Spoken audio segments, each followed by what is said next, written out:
Pups had been hall bowling for hours. Dilly scored a strike, which means she knocked down all the pins.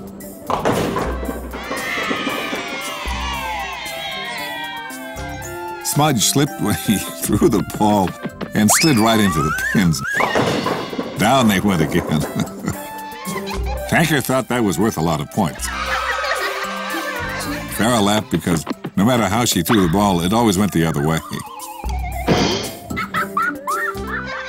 The Pups were having so much fun that none of them noticed me out on the driveway, and that was fine because, to tell you the truth, I was feeling a bit sad.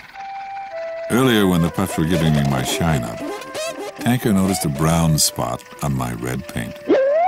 I knew right away that it was rust. And when you're a fire truck, rust is not really a word you want to hear. It means you're getting old. Later on, Dilly told me the treads in my tires were starting to look thinner than usual. I felt terrible about that. When I thought about it, I realized that I had been feeling a little sluggish. Sometimes when I wanted to go fast, I noticed I wasn't as fast as before. And when I put the brakes on, I noticed I didn't have the strength to stop as quickly as before. At first, it didn't bother me much. I mean, everybody gets old, and anyway, I'm not that old, but as these things started to add up, I began to feel worse and worse. As a matter of fact, while I watched the Pups playing and laughing, I remembered when I used to play games. And that was a long, long time ago. And I started to think it might be time to stop working as a rescue truck. What if somebody really needed me and I couldn't get there? I think the Pups noticed I was blue and came out to see what was up. I told them how I was feeling, and they looked at each other in shock. They never thought of me as old. They told me it was silly, and I should try to forget it. I was the best, the mightiest, fastest truck in the world. And I know they meant it, but, well, I didn't feel like I was anymore. I saw the Pups huddle and whisper. Farrah kept peeking at me, and I knew they were trying hard to think of something to do, but I was sure that there was nothing that could be done.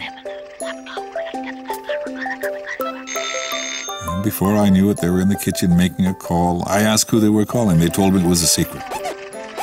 I found out soon enough.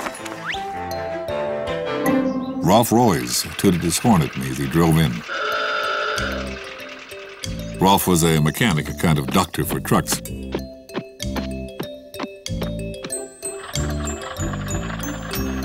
He looked me over, checked my tires, looked at the rust spot, asked me how I'd been feeling. I told him. He made a note. When he finished with the questions, he tapped me on the hood. He told me that he would have me feeling like new in no time. And he did. He changed my oil, gave me new tires, sanded my rust spot. It tickled when he brushed on some red paint. He did a complete tune-up. That means he fixed my engine. Suddenly, I was starting to feel like my old self again.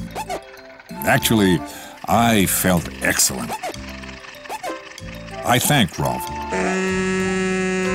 And he told me that it was the least he could do for me after all. When anybody needed help in Paw Tickle, the Pups and I were always there for them.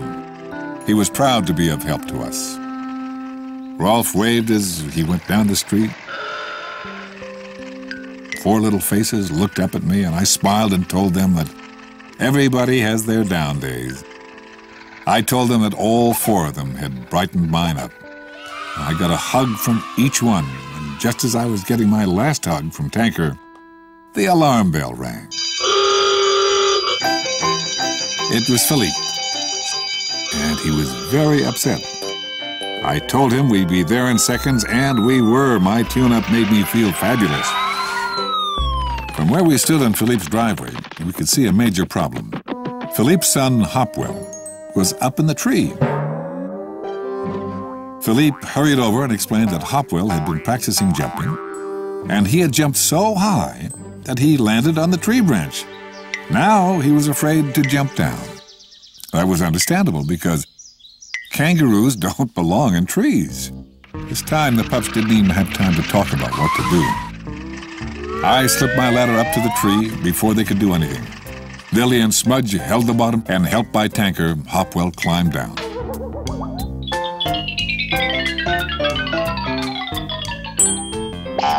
He was very happy to be on the ground again. He thought maybe the next time he wanted to practice jumping, that he would do it out in the field. And we all thought that was a good idea. Philippe told me he thought I was looking great today. He told me that I was so fast at working my ladder, it was as if I was a young truck again. I smiled, and all the pups smiled too. It was true that I felt great, and all thanks to my good friends. Philippe put out his hand to pat my hood.